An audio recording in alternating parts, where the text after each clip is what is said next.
Have you ever come across this problem with your landscape photography? You take a shot, the foreground is perfectly exposed, but the sky is bright and bleached out.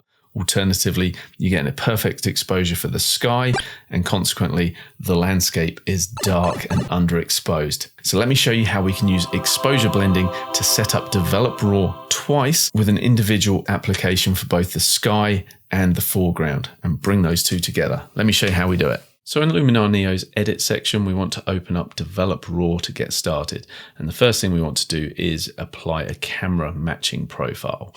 As you can see, this photo was exposed for the sky and the foreground is completely dark. We've got no information there. Now, if I start boosting up the exposure so that we get a better foreground exposure, like the grass is looking pretty good there with about a +3 exposure boost, the sky has become completely bleached out.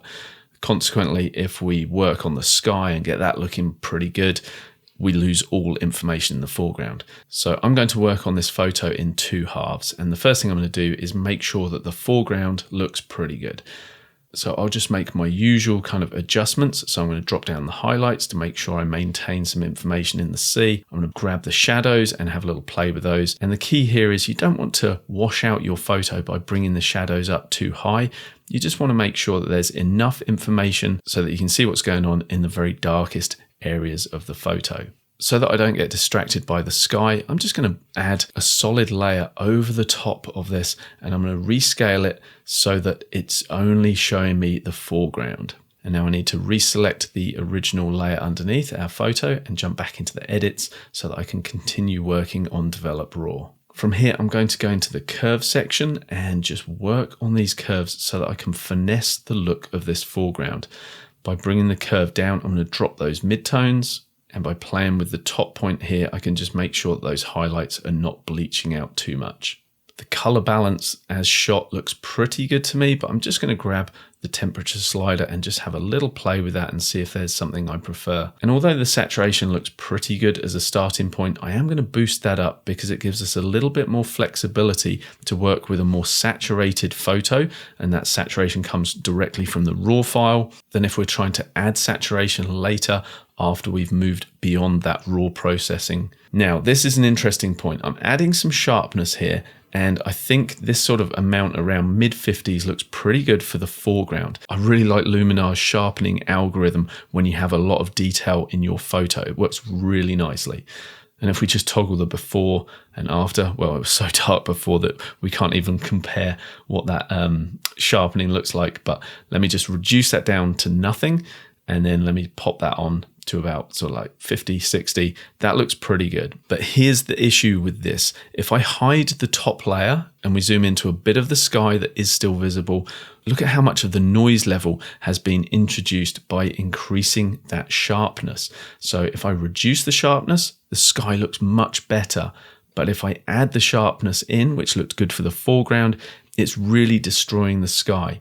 But this is where this technique really comes into its own, because I'm not going to concern myself with that in the sky. I'm solely focusing on the foreground and making sure that that looks good at the moment. We'll deal to the sky separately. Let's move on from sharpness, and I don't need any noise reduction in the foreground component. We will save that for the sky, but I do want to look at my optics and make sure that they are as good as they can be. So I just tick all of those boxes to take care of any optical abnormalities. And in terms of transformations, we don't need to worry about any of that. And now if we do a toggle of the before and the after with the application of that Develop RAW, you can see that we're in a much better place with the foreground. However, if I hide that layer at the top, and again, we look at the before and the after, you can see that by making those adjustments that are good for the foreground, we have completely destroyed our sky. So this is where this technique comes into its own. What we're going to do is duplicate the original photo, and I'm going to show that blocking layer again, but this time I'm going to move it down so it's covering the foreground. Now, you don't need to worry about doing this. I've only added this layer in so it's easier for us to focus only on the area we're working on. So now we need to select the appropriate layer. This is our sky layer, and we're going to jump back into Develop RAW, which shares those settings that we set up previously. And that's a good thing because some of these settings will want to be the same, such as the color balance and the optics. So borrowing those settings from one layer to another is a good starting point. But for anything that we want to reset, all we need to do is just double click the slider node, and that is just going to reset that particular slider. And we can do the same on the curves as well, just by double clicking any control nodes that we've added to that. So now with our focus purely on the sky, I'm just going to make some adjustments to see if I can't get this looking much better. By boosting up the shadow slider, that's going to allow us to create a more seamless transition into the foreground element. And I'm just going to create a nice S-curve to add a bit of contrast into the sky. I'm going to leave the color balance as it is so it matches the foreground. But here with the sharpness, as we saw before, a lovely amount of sharpening that was working well for the foreground is adding far too much digital noise into the sky. So we're going to remove that sharpness, and this time I am going to add some luminosity reduction. Look at that, that's just smoothed out that sky really nicely. We've got rid of all of that digital noise, and so now we're getting the best of both worlds for both the sky and the foreground. And so now if I hide the white layer, we can see exactly what we're looking at. So you may think that this edit that we've done for the sky layer looks pretty good as it is, and we could start editing that.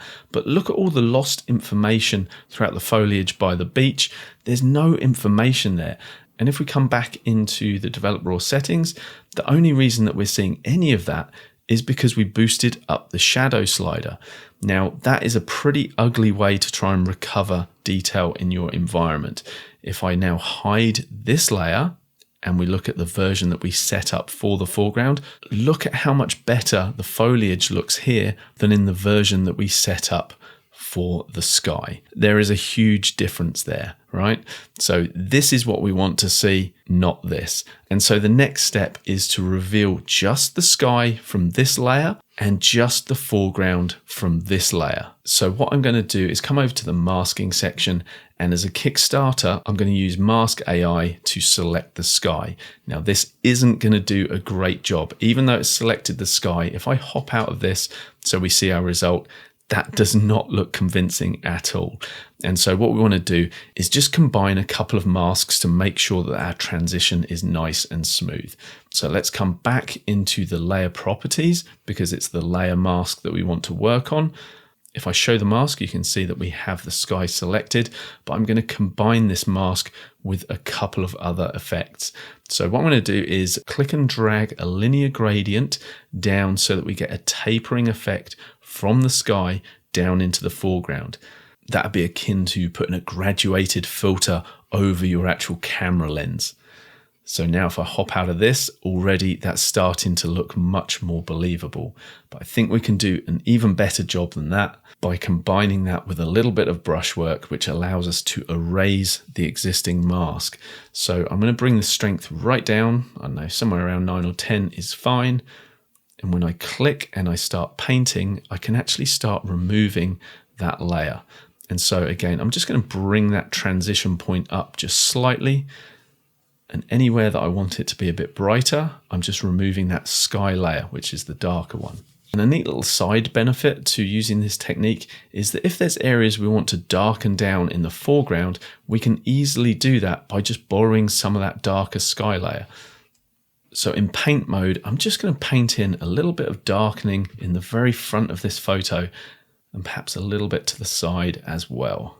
So now you can see our foreground layer, and then if I add the sky in, you can see the difference. So now we have the two layers exposure blended, and we take a look at where we came from and where we've got to.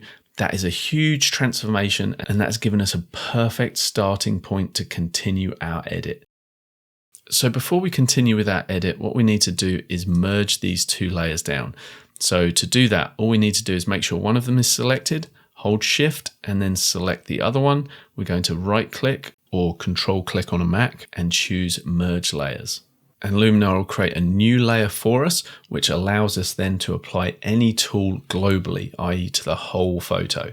So let's do that. I'm going to start by trying to harmonize the colors in this photo. If we look down in the foreground, we've got greens, we've got yellows, and almost some orange where the dirt is. So I'm going to try and unify that into a more cohesive color range.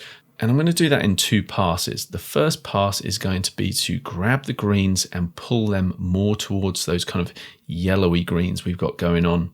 and straight away we have a more unified palette in this foreground here. And now I'm going to apply another color adjustment, which is going to allow me to talk directly into what is now the yellows, and that is grabbing all of that area. And I want to pull that more into the orange territory, because what I'm going to do is actually match in the foreground more with the orange in the sky. Now, I know I'm playing with reality here, but I just want to create a more visually pleasing piece rather than necessarily adhering to reality. So before and after with this tool. And because my adjustment on the grass is affecting the sky, I'm just going to remove that from the sky. And we could do that with natural ground, but there is a possibility we may get a slight fringe just around the border here. You can see that these AI masks are pretty good in terms of speed for selecting areas, but they're not the most precise things. So rather than select natural ground, what I'm going to do is select the sky, and then I'm going to use my mask actions to invert it. So now we just have, if I show the mask, we just have a selection over the ground and the water, and I know that the sky is not being affected. So before and after with that tool, we get the color effect on the grass, but not in the sky, and now those two kind of match. I really want our viewers to go more towards this central part of the frame here, but there's not as much structure and informational detail in this area as I would like. And so I'm going to just use some structure AI to bump up the structure. Now, I've been really heavy-handed with this, but I'm always fine with that, because my idea is I go heavy-handed and then I use a brush with a low amount to paint the effect in where I want it. And if I want a little more, I can always just go in with a second pass of the brush. So look at this, before and after, a nice addition to those waves there. I can also drop the strength slightly and paint over the hillside if I do want a little bit of information on the hills as well, before and after. And now I use a similar approach with Enhance AI. I'm going to grab Accent AI, boost that all the way up, and you can see what that's doing to the whole photo. It's far too much, but we may be able to borrow some of this effect and put it into that key area. So what I'm going to do is actually borrow the mask that I just created from Structure AI. So I'll jump into the masking section and I'm going to copy the mask from Mask Actions. And now I'm going to go to the Accent AI, the masking section, and then I'm just going to paste that mask in there. And you can see that now we have Enhance AI only affecting that central region of our photo.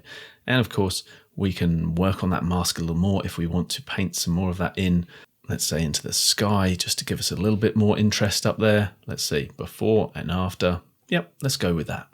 Okay, let's see what else we can do just to finish this photo off. I feel like a bit more contrast would be a nice addition to this photo. So I'm going to do that with Smart Contrast. Many ways we can do that in Luminar Neo, but just a little pop of that might be nice. And let's add a bit more drama as well. Let's go to the dramatic filter. And I'll be honest, I am really enjoying this tool at the moment. Not straight out of the box. As you can see here, this is not a good effect, but with a little bit of tweaking, we can actually get this to work in our advantage. So this local contrast slider, what I like to do is rather than have it to the right, what I like to do is bring it all the way to the left, and it starts to look a lot more natural. But we're still kind of bleaching out the photo with this effect. So what I like to do is just work with the brightness slider and then reintroduce the saturation, because it's a lot of the saturation that we were losing by introducing more contrast into our photo. So boosting the saturation up allows us to still benefit from this lovely contrast that we get from the dramatic tool while still maintaining our color richness. Now, we probably don't need to go that high, but once we've got local contrast, brightness, and saturation set where we want them, then we can revisit the amount slider and just toggle this back and forth and just sit this in a place where we feel like it's a nice addition to the photo, before and after. Yep, I like that, but I may just remove a little bit of it from the top of the sky just because I don't really want to bleach out that area up there. Before and after. Yeah, that's nice. Now, if we do add too much contrast and local structure, like we have a little bit in this photo here, a really nice way to deal with that or counteract it is with one of my favorite tools, which is the mystical tool. So this is just a nice subtle blurring effect that we can add to our photo. Again, I'm going really heavy handed just so you can clearly see exactly what this tool is doing, and then that's so much easier for us as well to work with these sliders and see where we want to set them. And so with the amount at 100, it's very easy to see that if we go to the left with the smoothness, we're not really solving that local contrast issue. We're kind of almost playing into it and adding more of it. Whereas if we take it to the right, that softening effect takes hold much more. And I really like that.